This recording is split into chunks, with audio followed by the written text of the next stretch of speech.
So welcome everyone, and today with Normali, Jeff and myself, Lee, we'll be discussing the levels of development within integral theory. To recap what we did during our last video, we discussed the intelligences, so the lines of development, and we gave the examples of, for instance, physical intelligence, so the degree to which we have intelligence to move our body, to manipulate objects with our hands, things like that. And we spoke about emotional intelligence, or the ability to read other people's emotions and experience our own emotions and relate to other people at an emotional level. We spoke about mental intelligence or cognitive intelligence, so the ability to think logically, to use mathematical formulas, for instance, and language. And existential intelligence or spiritual intelligence, which is the intelligence to be aware of ourself as in the largest context thinkable. And we spoke about self-intelligence, which is the knowledge of self, so knowing who we are in relation to reality in the world. We spoke about creative intelligence, or the intelligence to be able to solve problems and to produce works of art, for instance. We spoke about moral intelligence, or the ability to relate to other people in a way that is highly moral. And we spoke about environmental intelligence, or the intelligence to live sustainably with our surroundings and to recognize plants and animals and things like that. And today we'll move onward with the levels. And Normali, could you please give an introduction about the levels? Learning about lines of development makes it much more effective to then explore stages of development, because here the resistance in some people, not everybody, but in many schools of thought or certain institutions, the stages has become a controversial teaching just because of the mere reality of introducing the idea of hierarchy. And we can, talk about it as a holarchy, which is a much more healthier way of talking about it, but also a certain befriending and a need to understand that hierarchy in some ways is happening anyways, regardless of whether we like it or not. There is hierarchy. I've worked for a long time, of course, as a physical therapist, and if people deny hierarchy completely or the importance of it, then what I found to be a useful metaphor is to basically ask if people had a forced choice. They had to choose between either giving up their spleen or giving up their brain. Then in one case you're dead, and in the other case you can live on. So even in the body, there's a sort of a hierarchy at work, that a natural hierarchy that's not oppressive. Yes, exactly. And this is what a lot of people are missing, is natural hierarchies versus dominator hierarchies. So they're collapsing them into one thing. Through the lines, we now understand that we're developing. There is a vertical development and sequential development in many areas of our lives. For stages, like I said a little earlier, we'll talk about the values meme. And then also we'll talk a little bit about how can Wilber sort of created a meta way to talk about it, as far as the depth and the breadth of what we are capable of including in our awareness or consciousness. Development happens in our individual self as well as our collective life. So in each, individually, but development is also seen in cultures, and groups and organizations can go through their levels of development as well. In individuals, it is said to happen sequentially, and that we can't actually skip stages. We can't just be in an egocentric stage of development and then immediately move on to kind of cosmocentric. These patterns that we see in stages are seen throughout history. And, we can think of the archaic times and think of sort of the internal development in a human, or whoever was a being at that time, Neanderthals or the early forms of humanity. we can actually see some of those very basic, in the moment ways of being in the world.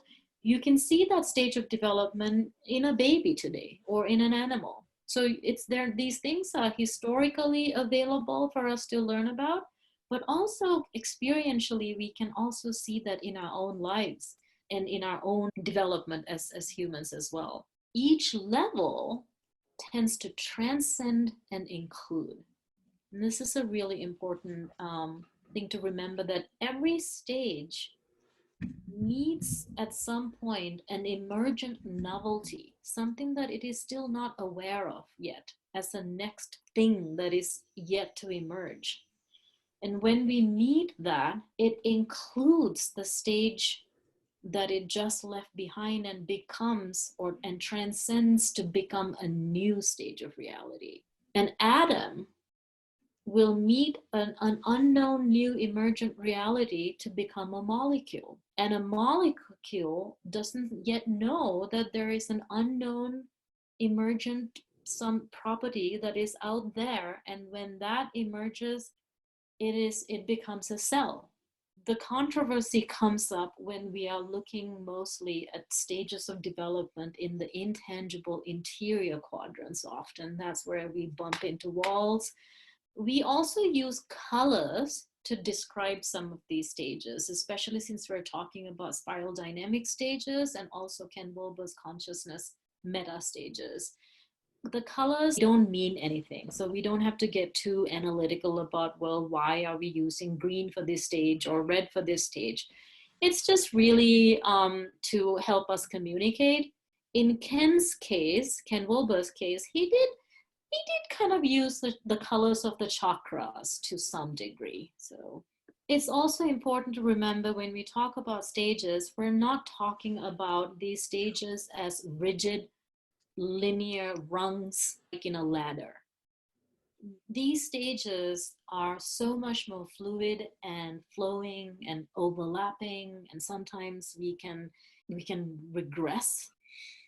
And finally, I think what I would say in the conversation of the stages is that we're not doing this at all to judge people or to judge communities. We're not doing this to pigeonhole anybody. We're not doing this to box anybody. So this is another controversial topic that keeps coming up, as though people are studying the stages and then they start boxing people, which happens. But we have to remember not to do that. We're doing this really to have a much more deeper, even spiritual opening and an understanding to humanity and how we grow and evolve. Maybe we'll start with the very basic of our human growth level, which is referred to as beige. Yeah. In spiral dynamics. Yeah, just to put it in context of what you just so beautifully laid out. You know, we have the cells, they have the atoms and molecules and cells, and then the cells form organisms. And then organisms, this is well mapped out. This is the, you know, this is the gifts of science that we have figured this out. It's amazing. And then organisms create humans and human consciousness. And some people refer to those as three big bangs. The first being banging into material reality, the second being life. How that happens is still a mystery. And then human consciousness, the ability to reflect on it all, is a whole new order of evolution. And so when we're talking about the stages of human development, that's what we're talking about, is that third big bang. And it starts with that moment where some being, you know, some missing link between the animal and human realm looked into the still pool of the lake, saw his or her reflection, and said, I am. And this is the miracle of human awareness, that I am something separate than my world, than my reality. There's me, and then there's you. There's me, and then there's the lion. There's me, and then there's the honey. There's me, and all the things I want and don't want. And this is the original fall from paradise, actually. And and that every culture has some explanation for that. And as you also said, Namali, we recapitulate that as individuals. So there's some point at, what is it, 14 months or 18 months or whatever it is, when the child realizes, well, I always love my friend Jennifer told the story of her son who had this moment vividly one day when she was washing his face in front of the mirror, and as she had always done, and she was combing his little hair with the comb. And he was looking at the mirror, and he said to her, "I'm not somebody else, I'm Tommy." And that's that, realization. And there's a certain terror to that. I remember it myself. And all of a sudden there's monsters and I'm vulnerable and I want to cling and I want to go. And, the whole human drama begins. But this is also true for humanity. And so we have this phase of what you call beige is the color in spiral dynamics, or I think it's infrared in Ken's aqua model. And it's this waking up. And it's somewhat mysterious as to how it happened. I think there's some consensus that it happened somewhere 50,000 years earlier. I think the latest cave paintings, that's sort of the bright line that we use, because that's when art comes online and expression and so forth. It likely came online sporadically. And the most beautiful expressions of that is a book that written by, I think, William Goldman, called The Inheritors. And it's about the arising of consciousness in these early humans. And it's the story of this pair bond of female and male. And she gets it. She has self-consciousness, but her mate is more instinctual. Sometimes he has it, sometimes he doesn't. And it's like we are now, as those of us who are integral practitioners, we actually could see that sometimes we have a more integral understanding and a more integral mind world space, and sometimes we contract. And we move through these stages I love how Ken puts it, in probability clouds. So here we sparkle, there we sparkle, and we have this frothy edge. And so this is that first stage of human development as individuals and humanity. And it's instinctual. We have to have our needs met, basic needs met, food, water, sex, shelter. It's often impulsive. There's not a lot of structures of self-control. There's, for the early archaic humans, this would be before fire, basically. Fire would usher us into the next stage, which would be tribal, which gives you a lot more control over your environment. But before that, it would be bands of people, maybe 20, 24, 5 people moving in a hunter-gatherer kind of a situation. And this is the vast majority of human history. I'd like to just add a little bit about this beige level of development. It's pre-egoic, so there is no sense of a self yet. There is no distinct sense of self being awakened or sustained yet. And where we see this is the first human societies, but we can also see that in newborn infants and senile elderly, where their desire or their sense of goal is really just to survive. I just need to get by. There's no I actually. There is a need for survival. I also want to say that in some ways, the people who are more developed, depending on a certain life condition or a life situation, can regress to lower stages. So if a bomb exploded right here in where I'm sitting right now, I could care less about anything else really. No matter how consciously evolved I might think I am, I will drop right down to basic survival, and I will just want to get the heck out of here and just survive. So People who are in war-torn zones can really experience this basic survival awareness. And that's not necessarily to say that that's their center of gravity in their development, but that we can all regress or fall to these earlier instincts and traits because these traits don't disappear from us. Evolution means we have potentially transcended infrared or beige. It is still included in. Yeah. I often think that, you know, we of course want to bring the best of all stages into a new integration in integral, but I often even play with the idea of the pre-conscious, the animal nature. And what is it to be aware without thought? Like Gracie and Stella, my two dogs. They don't have a whole lot of discursive thought going on, but they're very aware. And so meditation can take us into that space. Now, we can't go back there in terms of, you know, uncooking the rest of our evolved egg, but we can bring that into a new integration in a way that is really delicious, you know, really, really deeply fulfilling. The next stage is in spiral dynamics purple. In integral, we speak about it as magenta. Once again, these colors don't necessarily have any inherent sort of meaning to it. It's just to make communication easier as we speak about a certain level. But this is sort of the magical realm that we're entering today. There's an individualistic, sort of the lone fighter or the lone survivor in the beige stage. The next stage becomes a little bit more collective. Now, instead of sort of hunting and gathering on my own, there's a sense of coming together in my little tribe. And these tribes aren't necessarily huge.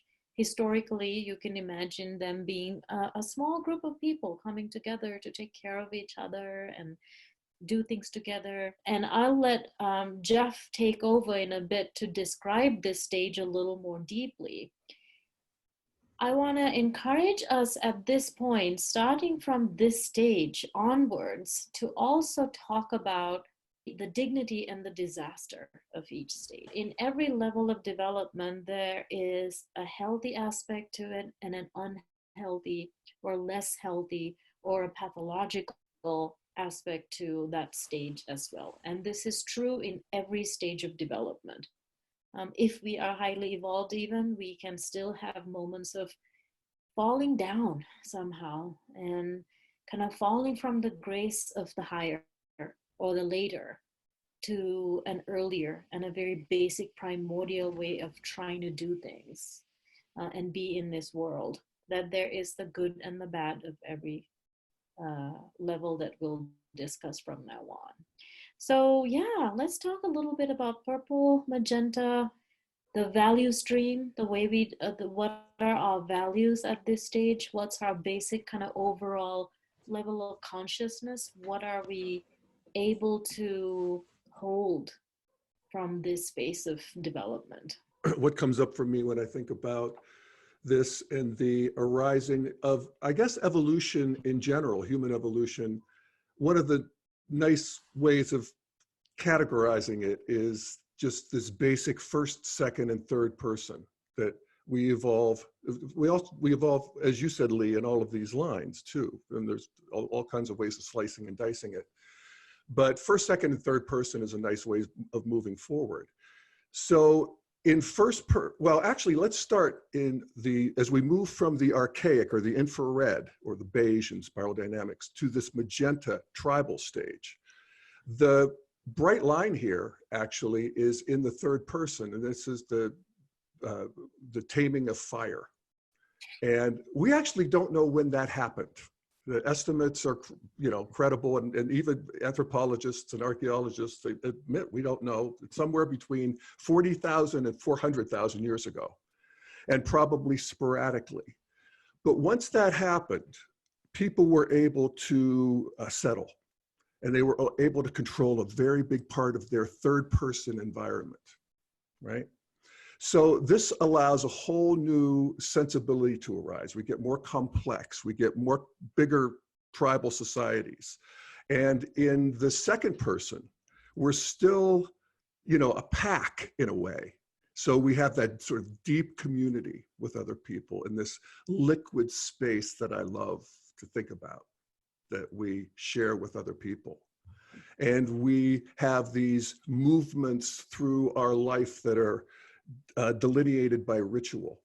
And we're initiated into adulthood, and we're initiated into various stages and occupations. And there aren't many, because it's still basically hunting and gathering, and maybe some agrarian comes in here. But this is the second person. And then the first person, and of course, they all arise together. The first person of the tribal consciousness is, as you said, Namali, magic.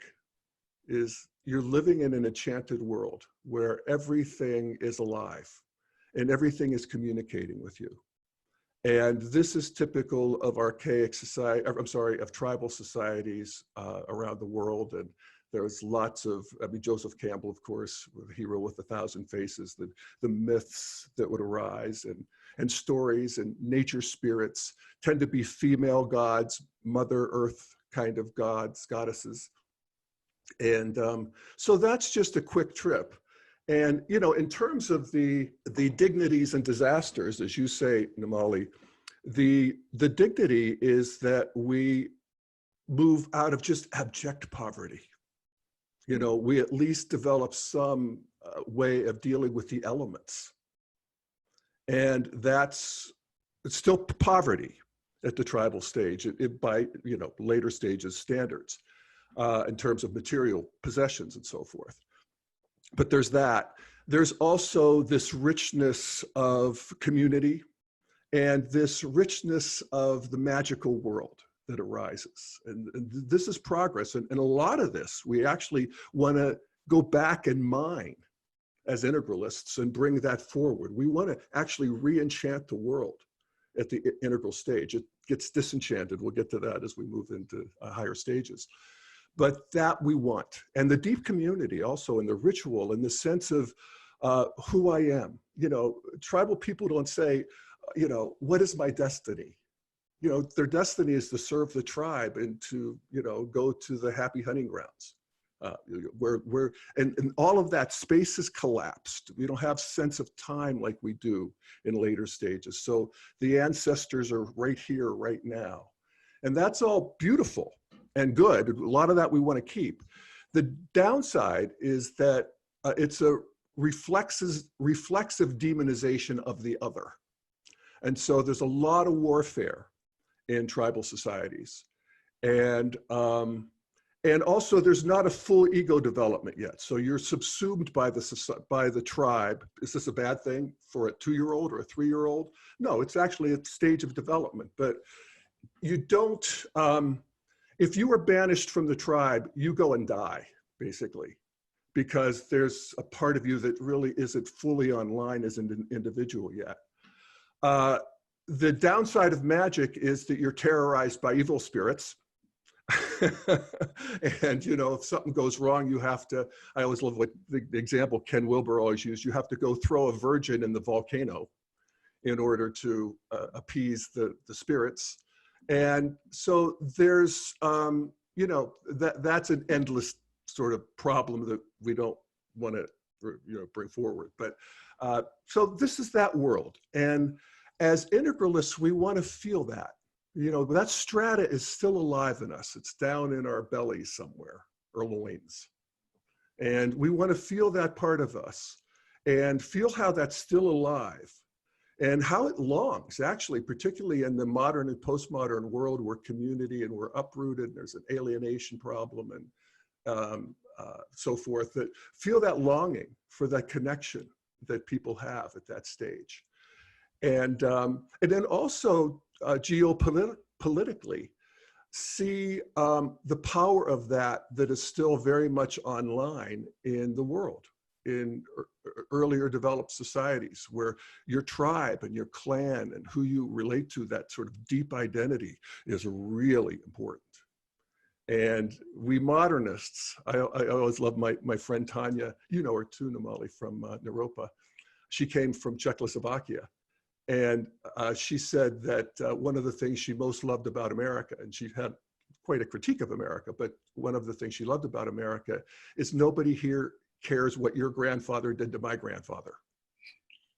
And that's not true back in societies where tribal is still very much online. So that helps us understand that and feel into that. And, you know, not just sort of be befuddled by these people. What's wrong with these people?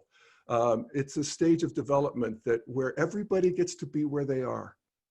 And there's a beauty where everybody is. And integral just lets us relax the, you know, othering of other stages. And so, you know, sort of like that as a practice. I can remember I was actually driving next to, I forget the name of the river that runs near the basalt snowmass area where we live in Colorado. And it was sunny, gorgeous morning. And I had just attended a funeral at a monastery. And I remember going to my hotel and then driving out. And as I was driving by the river, the sun was shining on the river, and the river was just golden. It's fall, so the golden color of the leaves reflecting.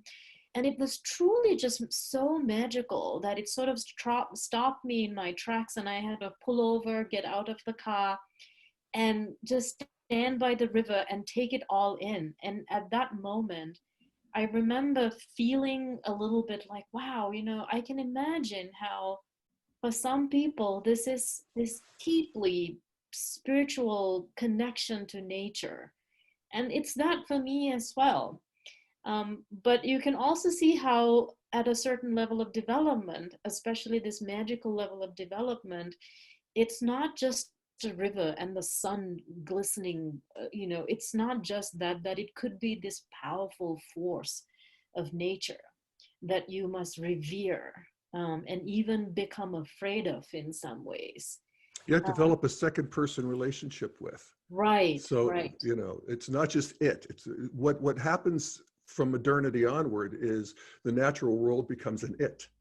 Yes. In the tribal world, it's actually a you, it's a thou. Yes, beautiful. Yeah. Yeah, there's a lot of we. Again, I think that's that shift from every stage. We go from an individual way of being to a more collective way of being, in a way.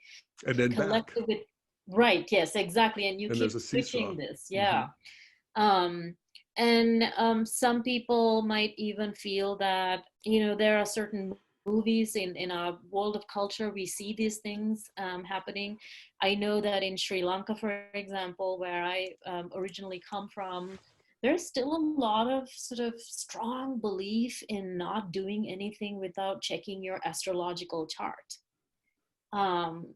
You know, what time should you leave the house for, like, what's the auspicious time to leave the house if you're going to a job interview? Not wearing black for a special occasion. And like voodoo charms, for example, curses, blood oaths. Blood feuds. Yes, yes, ancient grudges. Yes. This is what you said about what, you know, who cares about what our grandfathers did to each other. Rituals, deep family rituals, for example, spiritual rituals. In the world of sort of crystal charms and very superstitious. Yeah, That's one of the places word. you see it in the world today is at the casino. Yes. And that's actually a place where you can feel it too, because, yes. You know, just as an example, we were in Vegas last week or a week or so ago and played roulette. Now, roulette, you could, it's either going to be black or red, and you throw the ball and it's going to go in one or the other. And it's still, I'm trying to think, which one is it? You know, well, how could I know? And I put it in red before, and I do, you know, do I have my rabbit's foot? And it's just, you could feel that longing to find meaning and connection. And later we learn that it's random. Now, maybe it isn't so random ultimately, I don't know. But I don't rule that out like I used to. Yeah. Yeah, yeah, yeah. And I think, Yeah, so there's a beauty. I think Harry Potter just really gives a sort of the expression of this stage in a way, Yeah. that magical way of being. And I would also say I like this, that I read somewhere, that this stage sounds holistic, but it's actually quite atomistic, in the sense that there is a name for each bend in the river, but no name for the river itself. You don't really, you're not even aware, you're not aware of the river itself in the way Yes. that we are, you know, and Yeah. erosion and rain and, you know, all Yeah. of that stuff that, thank God we know that. And, you know, it gives us amazing modern powers, but it does ring out the magic. Yeah. Good. Anything that you want to add to this, Lee? yes, I was going to interject that I think it's important to realize that each of these stages is sort of an inherent, also an inherent part of ourselves, and that if we sort of don't embrace these stages in a healthy way, then they can show up in an unhealthy way. And with this stage of magic, for instance, if people are not sort of initiated into adulthood and things like that in a healthy way, then sometimes people can become attracted to cults and things like that, where they are part of a sort of a group that has a strong emphasis on ritual and belonging and being initiated and things like that. So I think it's interesting to embrace all of these levels in a healthy way, for instance, by cultivating healthy relationships and by sort of embracing constructive rituals in our lives. Yeah, and there's also, I think, when we can open our minds to things like non-local knowing, um, uh, uh, what do you call it? The big category of mind melding, or what's the word for that? Collective. Extrasensory kind of perceptions and communications that I think are there at that stage that we're just beginning to figure out how to work with now. That's my guess. Also, one of the ways we can apply the knowledge of the tribal magenta stage is where it also exists in our modern lives is in family. The feeling we have towards mother, father, sister, brother, and the feeling we have when we don't have those relationships or they're not healthy.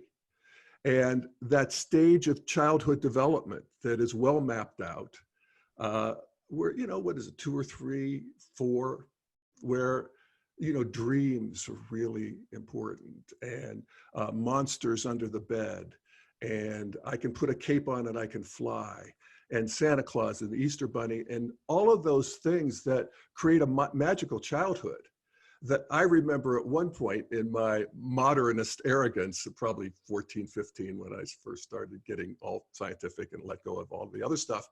I thought, I'm not going to raise my kids that way. You know, I'm not going to lie to them about Santa Claus. And there's a way in which an integral understanding of all of this, we actually want to install magic and let kids have that all they can, you know, all they can, and make it as healthy as possible. And that family connection and that deep community that we have with family, to find that wherever we can and nurture it. So, you know, I'd say that that's one of the ways we can practice with this energy. Well, thanks, Jeff. So could you please take us through the next stage that comes after purple or magenta, which is the red stage? Yeah, the red stage is, we talked about how development, one of the ways we can look at this movement from stage to stage is we move from a agentic or an individually based stage to a more communal stage. And we do that from the archaic stage to the tribal stage, because tribal is very communal. And now we swing back towards a egocentric stage is what we're going to call this next stage, red, but it's more individualistic. And basically, at some point, people get complex enough and they get good enough at being tribal, that there's, as there is in all of evolution, a chafing, a need to grow. It's what's next. And so the young warriors dare to defy the elders and the spirits. And the women realize that you can plant seeds and the plants will grow reliably. And bronze forms in the ashes of your fire. And so there's a whole new thing where we break out of, you know, the stultifying magical world where we're at the mercy of the elements and the spirits. And we say, I am powerful. In fact, that's one of the ways you can look at the development is, how do we say I am? At that first infrared stage where we're first just waking up into self-consciousness, it's literally I am. I look in the pond and there I am. And here at red, I'm saying I am powerful. I am no longer the subject of you people. And there's a part of our life, you know, individually where, you know, think of the terrible 2s or 3s where there's a differentiation against family and, you know, a rebellion. It recapitulates in early teens. And we feel that, you know, I am powerful. You got to look at me. If we look at it in terms of the third person, the technology, this is where we become agrarian and horticulture, digging sticks. There's a social stratification that arises in a way that in tribal there wasn't. Tribal's fairly egalitarian. Also gender fluid. There's a lot of things to like in tribal, but social stratification, the patriarchy comes online here. And it's basically because once we're not subject to the rules of the spirits, and we still are, the spirits are still online at this red thing, but they've become power gods. It's like the whole world becomes about the use of power and who could subjugate who. So this is the beginning of slavery, and this is the beginning of these big conquests in these great red feudal powers like the Egyptians and Genghis Khan and the Mayans, all over the world. These big empires were formed. And the spirits become more like superheroes in a way.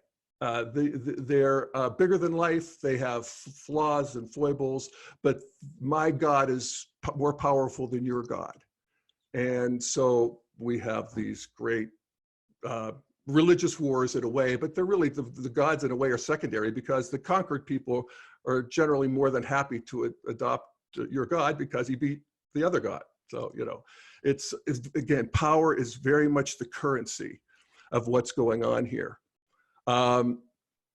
We have, think about a world where there's no laws and there's no judges or police. There's only who can I align with and how can I stay safe and how can I keep my family safe?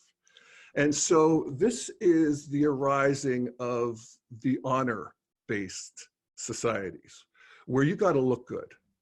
And you got to look powerful, and you have to have powerful people with you.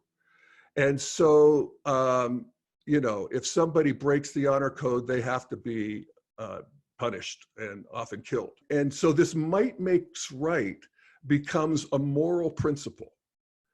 Literally, it would be immoral not to take what you can for your family and your tribe. There's a great Bedouin saying that I often ponder. And this is a red, this sums up red. And the saying goes, me, my brother, and my cousin against the stranger. Me and my brother against my cousin. Me against my brother. And that gets to that thing where you just gotta fucking take care of yourself. And power is the currency of how that gets done. So yeah, so in that second person, it's very much who is the predator, who's the prey, who's dominating, who's being subjugated. And we still see that. There are a lot of red cultures today, certainly in any kind of a war-torn country, That's what's going on. People are just trying to seek safety, and the laws have broken down. In the first person, it's very interesting to ponder people who are at a red stage of consciousness. And first of all, we'll point out that your typical 3 or 4-year-old is at that stage of consciousness. And they want what they want when they want it, and they don't have a whole lot of boundaries. They have to be contained. You know, you don't want them to hurt themselves. You don't want them to hurt other people, but there's actually a healthy stage if you can keep it contained. But it's one thing to have a red warrior consciousness as a 3-year-old, and another thing to have it as a 73-year-old, which brings us to our fearless leader, President Trump.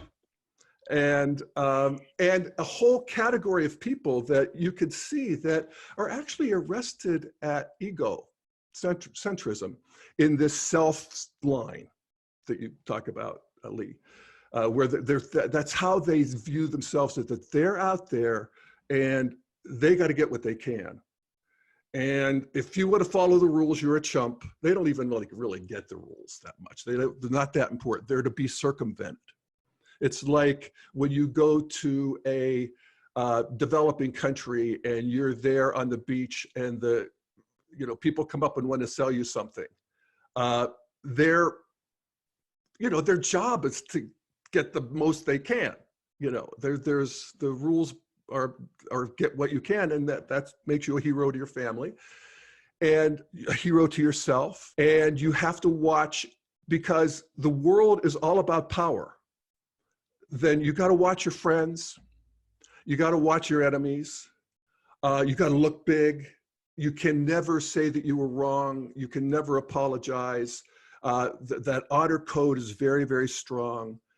And we all know people like that. And Trump is, if you listen to my podcast, Daily Volver, I make a case for him being arrested at that stage. There's upside to it. People at Red, and this is one of the most interesting things I've heard in the last couple of years. It's about the treating of what we used to call psychopathic children. We don't use that term anymore because it's so pejorative, and actually these kids can be helped, but there's a callousness, there's a lack of empathy in these kids. And what they found works is that they respond to rewards, but they don't respond to punishments. And I just use that knowledge to try to explain Trump and why he isn't crushed by the, criticism and about the embarrassment, and he doesn't feel it in the same way.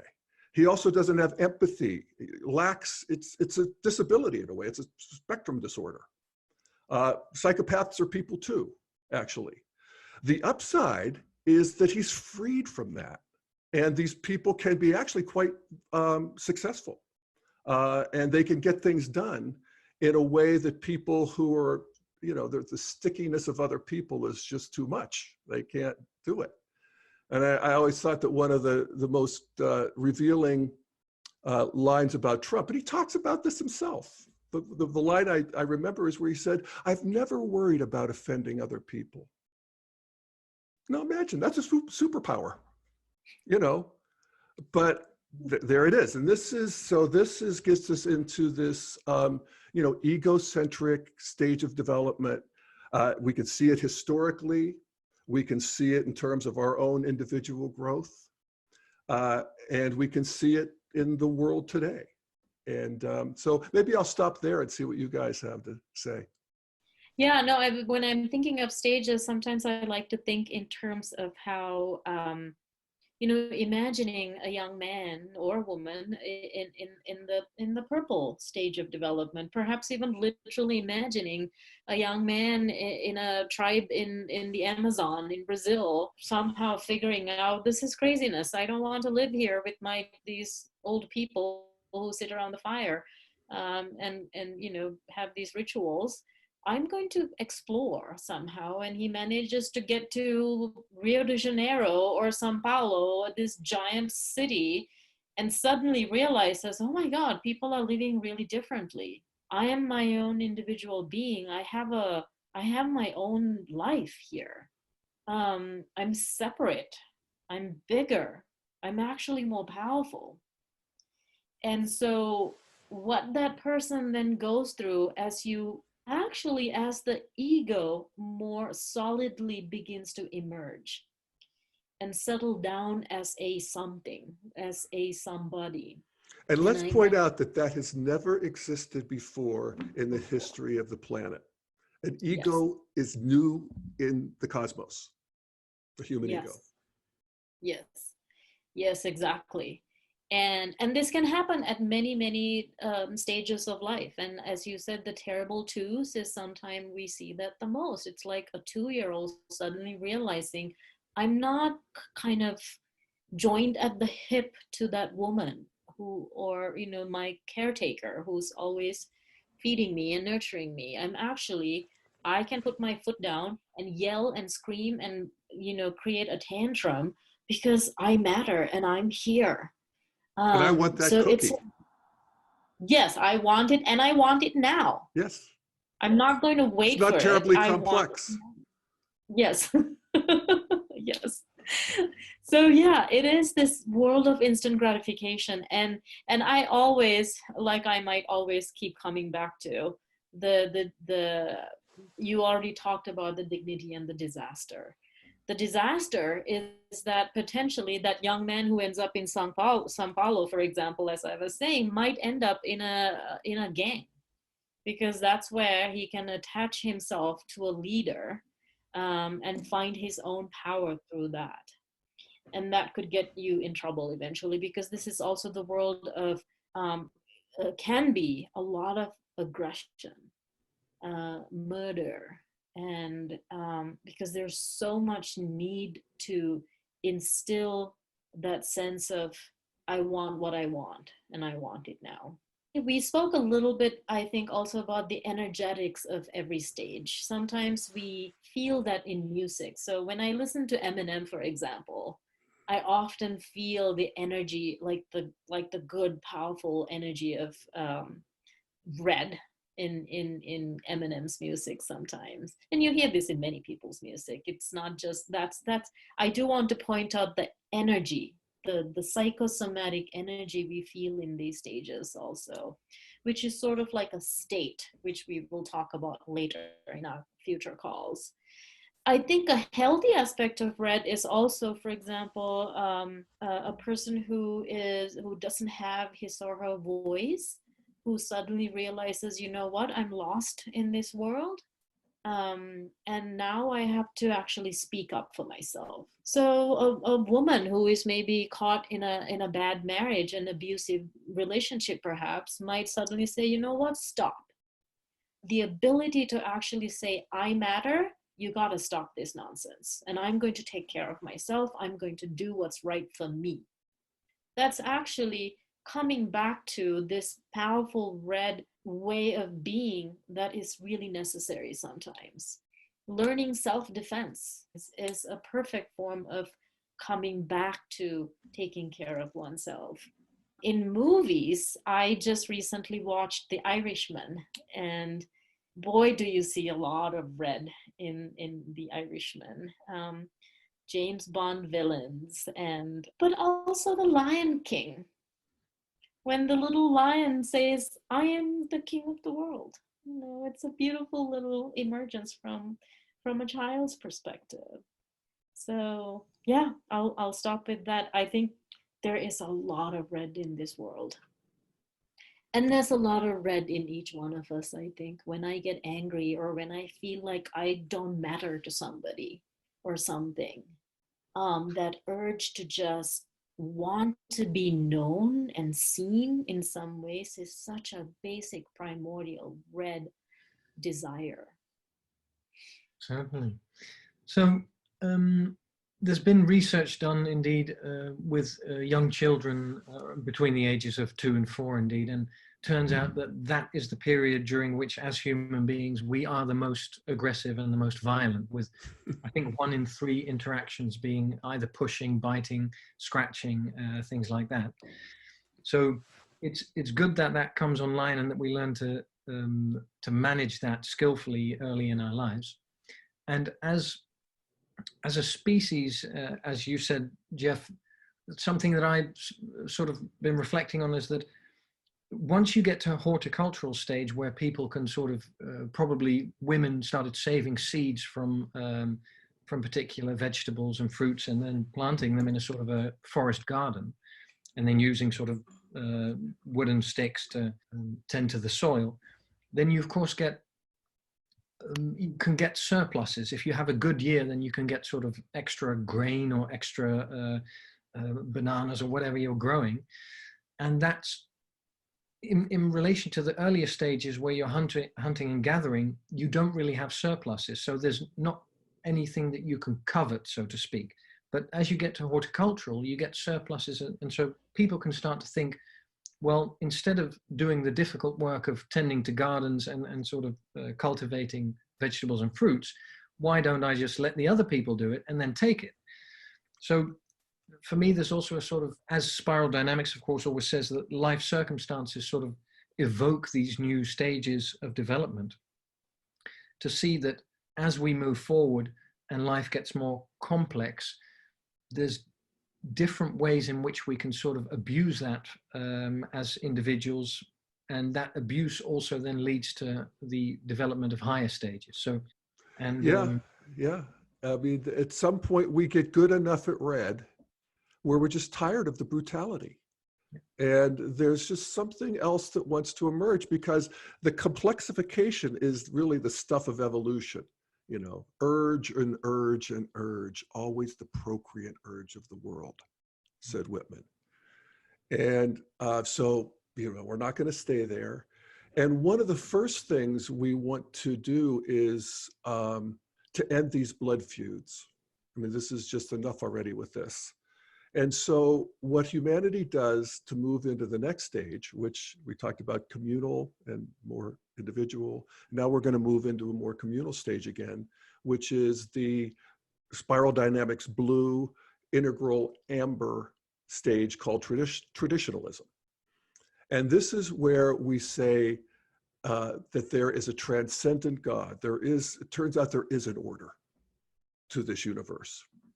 And there's a transcendent God, and he generally becomes a male God at this point, is in charge. And he says these great words in the Old Testament, vengeance is mine. So you guys stop all of this blood feud nonsense, and I'm going to take care of you in the afterlife, and everybody is going to get their just rewards.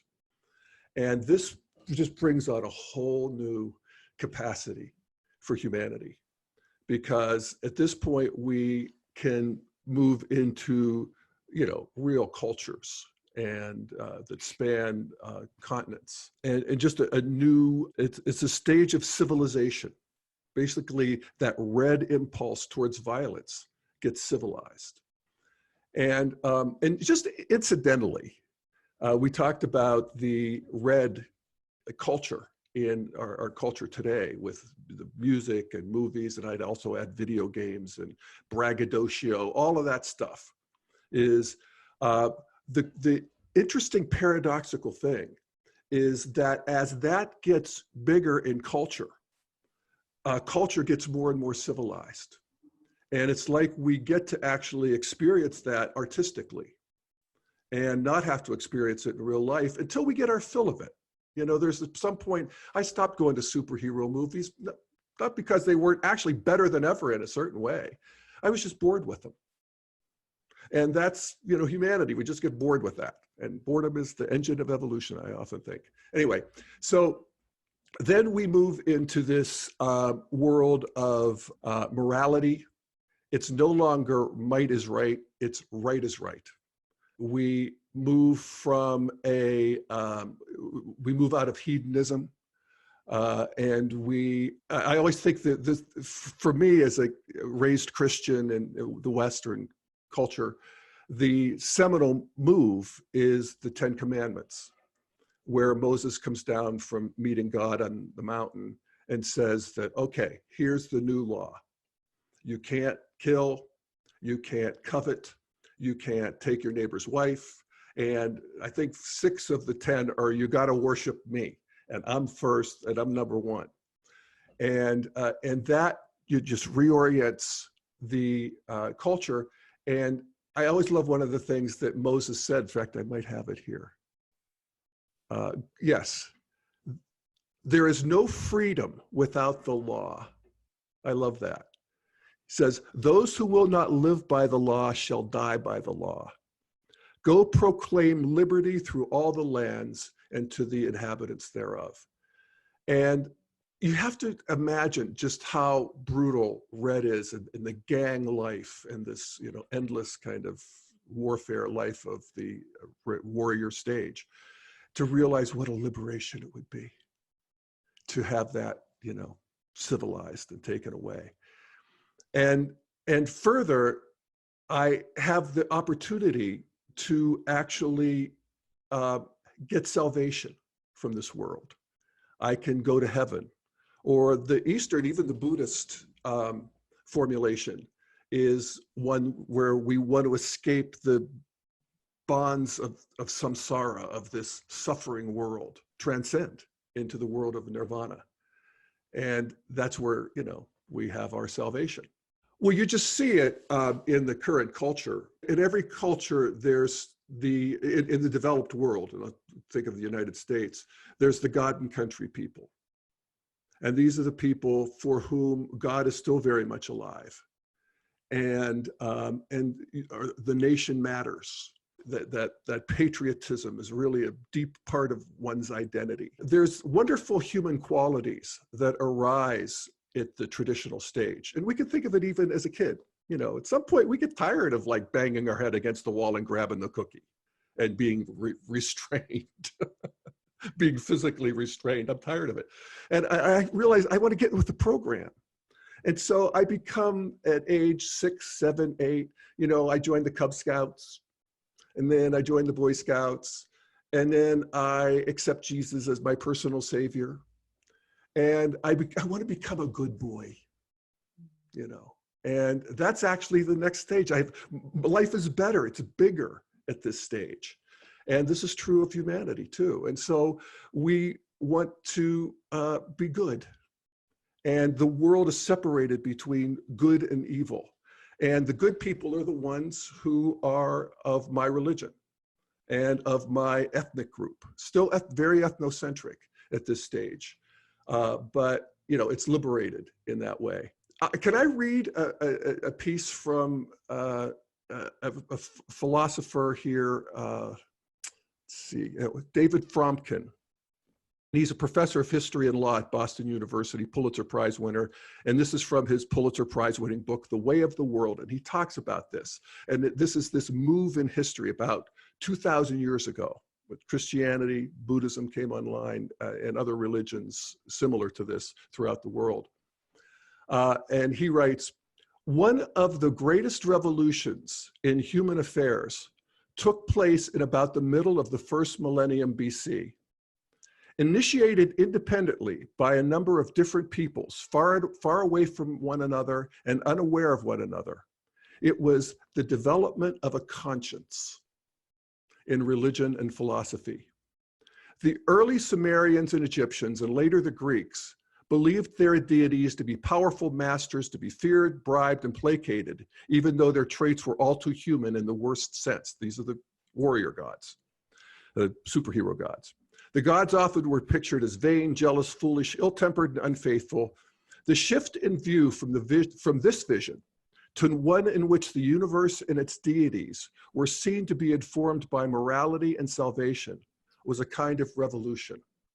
Why it happened, and why it happened when it did, around 400 to 600 BC, are among history's greatest mysteries. So I guess I'll stop there and see what you guys have to add. Yes, well, thanks, Jeff, for this. Your capacity to sort of bring this material alive is stunning. Oh, thank you. I love it. I can feel it, and it's wonderful how you do it. Yeah. So in reflecting on this, I'm reminded of a story about the Roman Emperor Trajan, who has an administrator in one of the Roman provinces called Pliny. Pliny keeps sending messages letters to Trajan, the emperor, and asking, what do I do with these pesky Christians? Because what happens is the Christians, it seems to be one of the first sort of ideological moves in history where there's an abstraction, where God is not indeed a number of gods, a number of power gods, but something transcendent. And the Romans basically give the Christians the opportunity to sacrifice to the Roman gods and basically to sort of keep Rome safe, the Roman Empire. But the Christians refuse, and the Romans don't understand. They say you just have to burn this meat and then eat a little bit of the meat, and then you can live. But the Christians, many of them, sort of remain ideologically, what should we say, fixed to the Christian faith, and are put to death, some of them. So it's an interesting sort of clash of two levels of development, where you see the Roman Empire as the mostly red sort of expansive empire where emperors murder each other to be the top dog, so to speak. And they have always an interesting characteristic of Rome is torture as entertainment. Absolutely. Yeah, absolutely.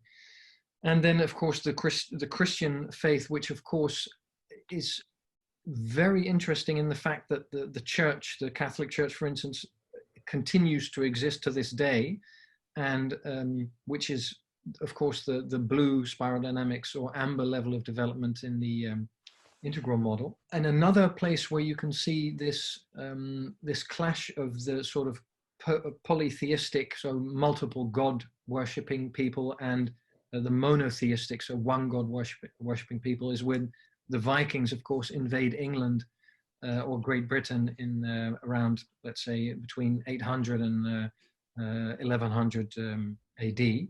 And there, of course, the Vikings have have a number of gods, and the monasteries which they attack, of course, they revere only the one god. So that's also a place where you can see in history the clash of these levels of development. And you can also see in that particular case how the earlier stage sometimes come in and conquer the later stage. Yep. Because the later stages sort of drop their guard, yep, in a way. And you know, they're hopeless and helpless. And we see that in the culture today too. You know, really what we have to fear is the red in the world.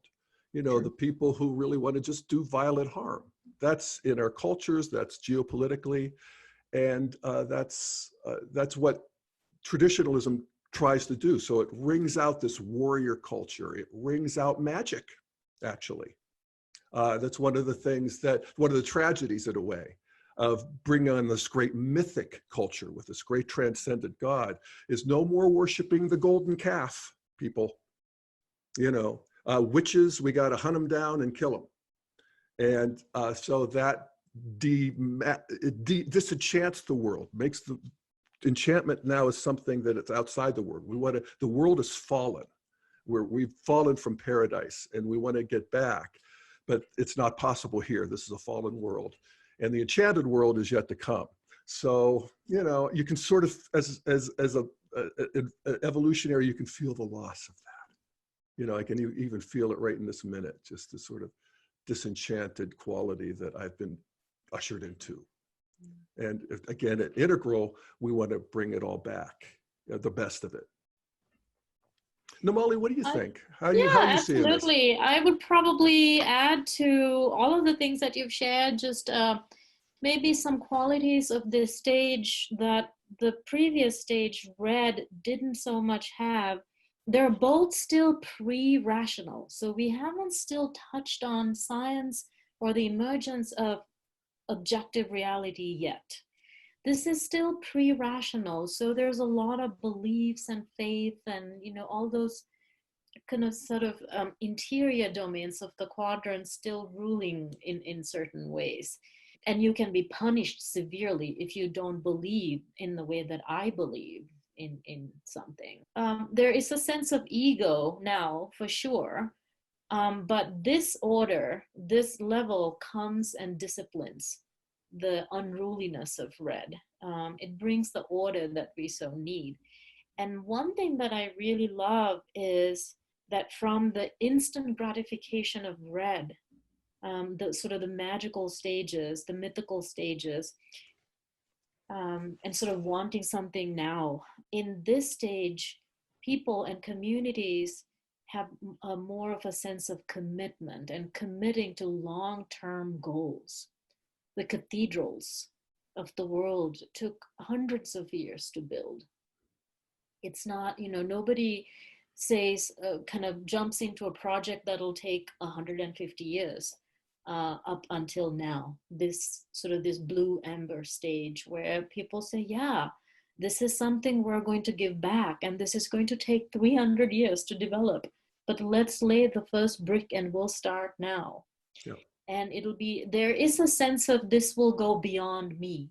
This Yeah. is something bigger than me, and it'll continue after me. That sense of commitment and loyalty to something is really a beautiful thing.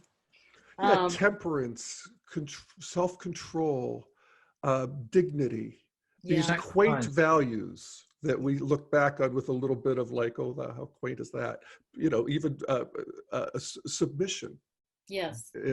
But in a way of I'm submitting this to the Almighty God. Mm-hmm. And this world is not my home. Yes.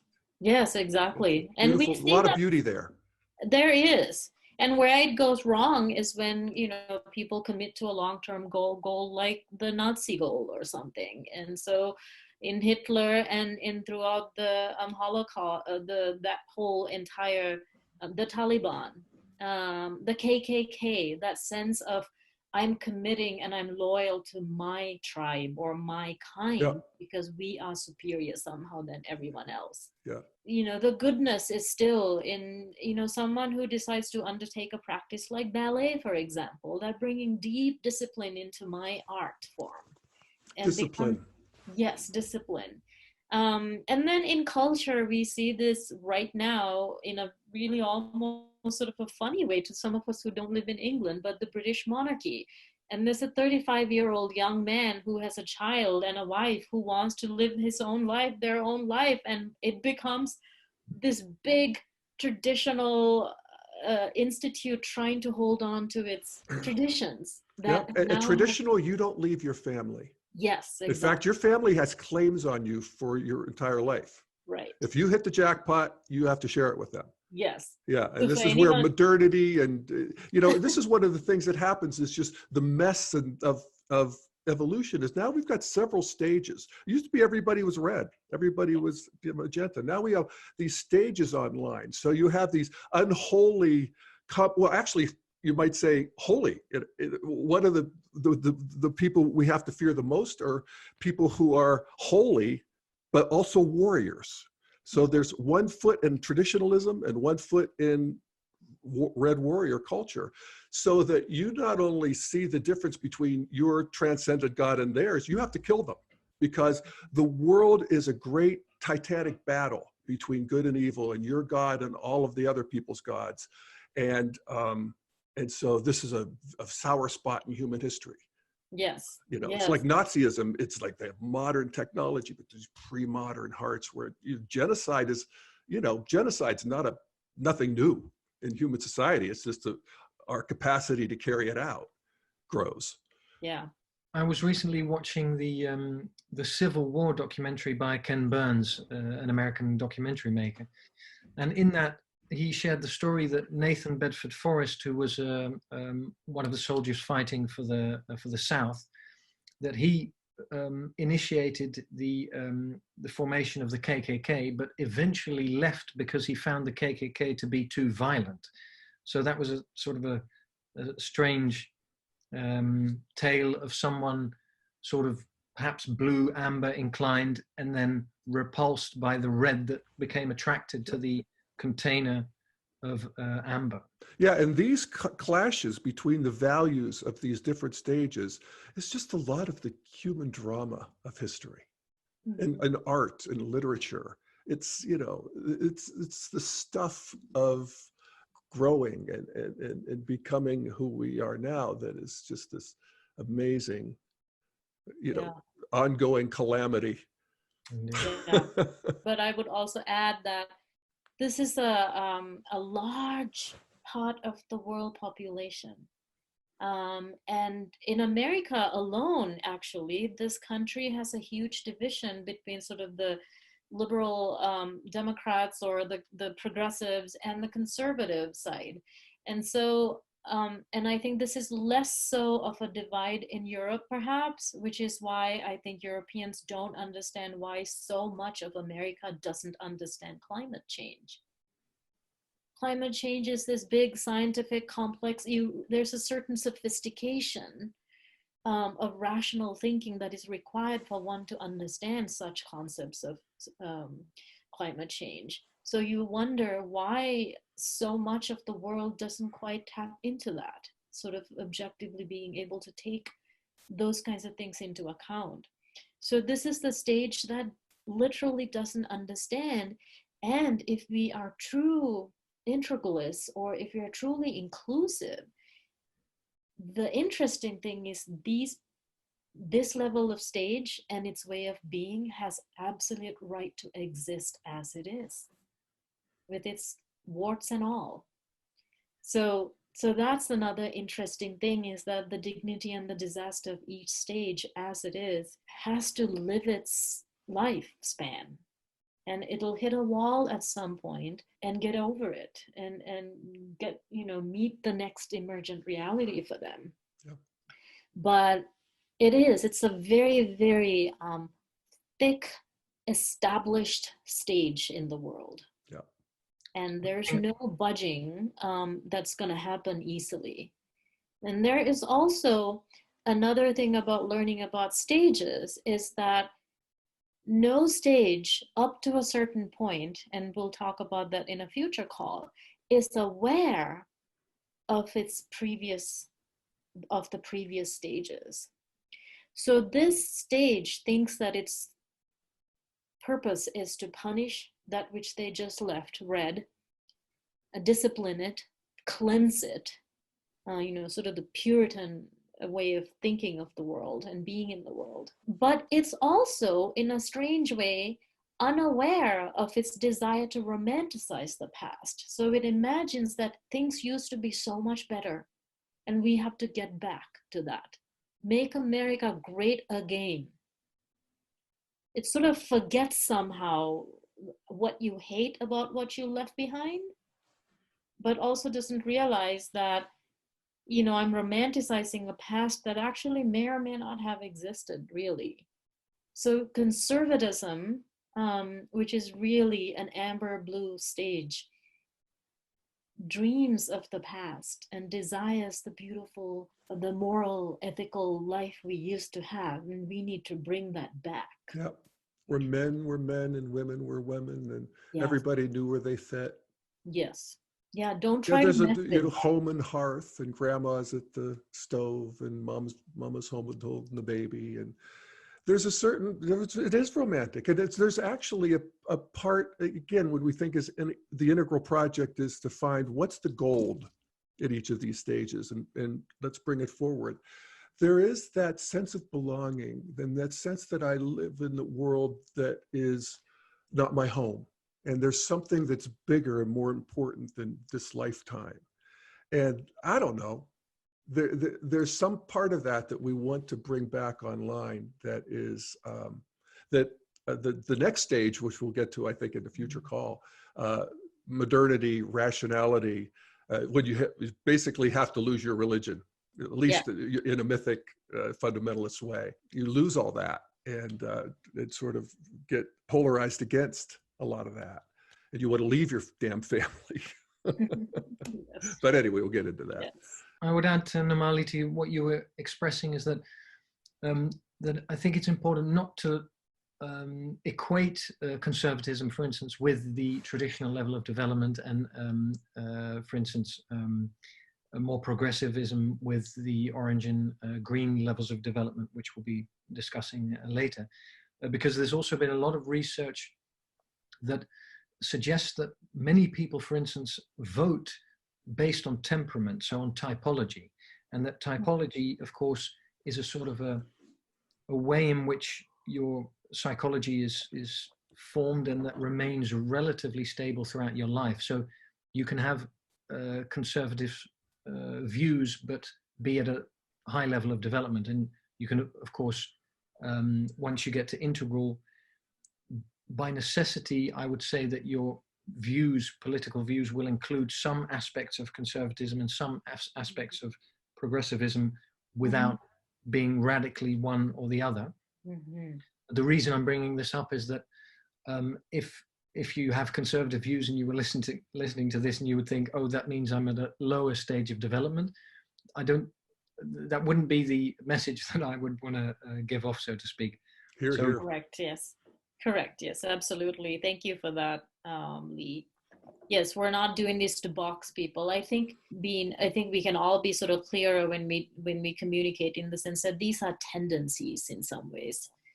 Certain isms have certain tendencies to what they value more. So really good. So we've kind of come, what we've done thus far is we started with the quadrants, we talked about the lines of development, and we started this really rich dialogue about the stages of development. And today we are closing with the amber blue, sort of the ethnocentric traditional stage. And this is still pre-modern and pre-rational. And with our next call, we'll talk about entering the rational stages, the modernity, and we'll take it from there. So thank you very much. Thank you, Namali. Thank you, Lee, and thank you, everybody. Okay, take Bye, care. everyone.